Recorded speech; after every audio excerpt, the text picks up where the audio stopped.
Nucleophilic acyl substitution is what we're looking at in this video here. So how do carboxylic acids react with nucleophiles, and how do the molecules that are similar to carboxylic acids?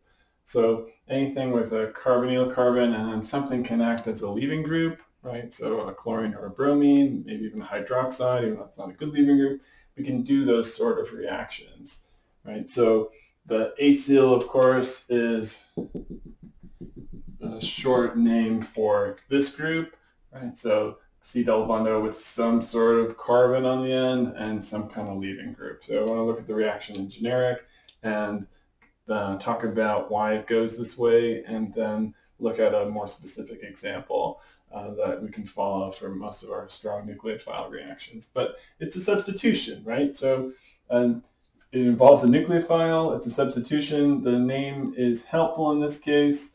Right, so something is getting replaced by our new group there. Right, so our start and finish don't actually look too different. We've swapped some molecules here. And so as far as the mechanism, right, so there's a dipole here, putting a positive charge on this carbon. So just like with aldehydes and ketones, the nucleophile is going to add here, push the electrons up onto the oxygen, which is more electronegative and relatively stable. Right? What happens then is, rather than just proton transfer, we can move this back down and break off a leaving group, right? Leaving a negative charge or leaving an extra pair of electrons on that leaving group. And so barring the complicated functional group or some proton transfers, this is the basic nucleophilic acyl substitution step. A good question that you would maybe have thought of is, why doesn't it just go like this? Right? It gets you to where you want to be. One group's off, one group's on. It's an SN2. Right? Why isn't it like that? Why go through that extra step? And we can understand the chemistry there. It doesn't go like this.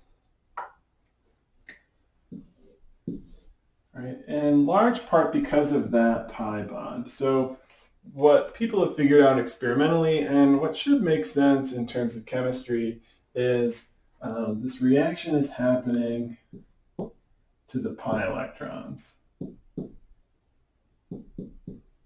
Right? So you have a pi bond there. You have a full carbon, right? So this carbon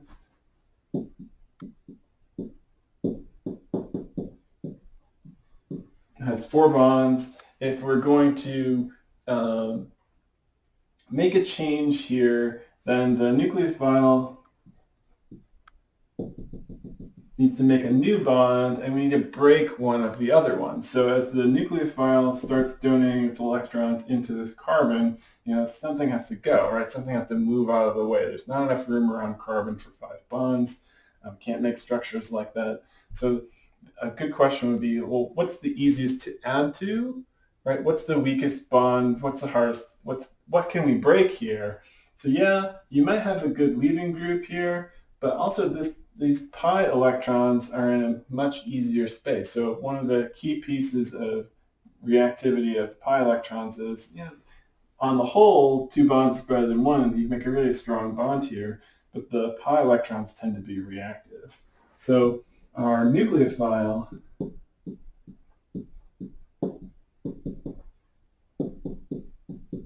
is actually going to add to the antibonding orbital of the pi bond.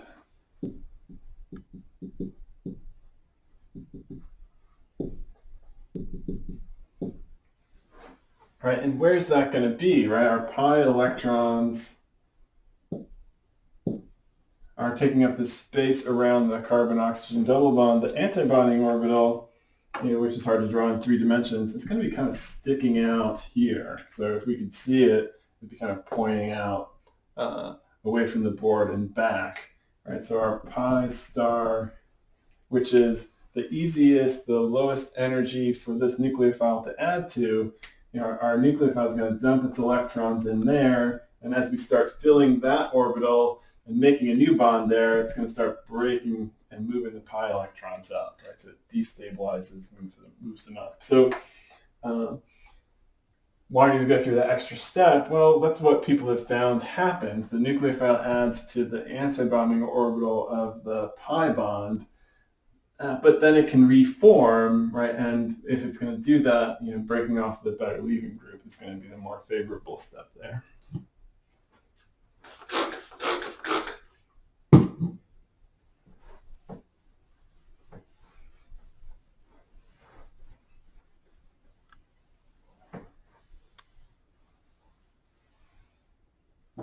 So what do these reactions look like without simplified abbreviations?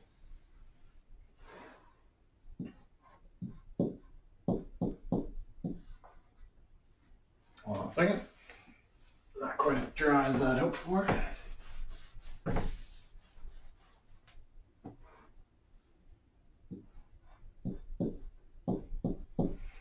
Acyl chloride, these are most reactive of the carboxylic acid derivatives. It'll react pretty quickly with something like sodium hydroxide, which is a good nucleophile. And so we have a nucleophile.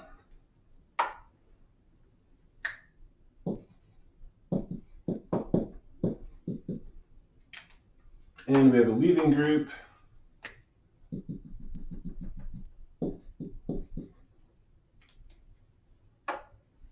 So we can do a reaction and substitute hydroxide for chlorine, right? So we're swapping functional groups. These reactions tend to work best when you're going from something more reactive down to something that's less reactive. There's a separate video for talking about which is which for reactivity. Right, so let's take our hydroxide. That adds as our nucleophile. Remember, we're breaking the pi electron bond first. Right, so this arrow puts an extra set of electrons on oxygen. Right, gives me a negative charge. So now we've got our old nucleophile, or new nucleophile hydroxide, and our potential leaving group chlorine. Right, so nucleophile adds, and then we reform pi, break off leaving group, and we've done the substitution.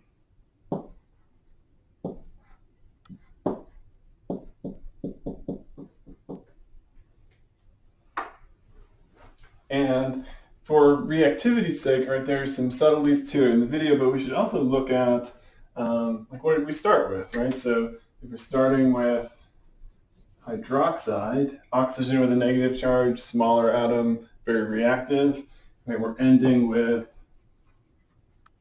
chlorine, Cl minus, larger atom, more stable, right, where we should be going to lower in energy, right? We're making more stable bonds, we're making more stable leaving groups, right? So this reaction in reverse, trying to use chlorine as a nucleophile to break and react the carboxylic acid to make an acyl halide, that wouldn't work. It doesn't work in reverse because we want to go from the more reactive nucleophile to the more stable leaving group.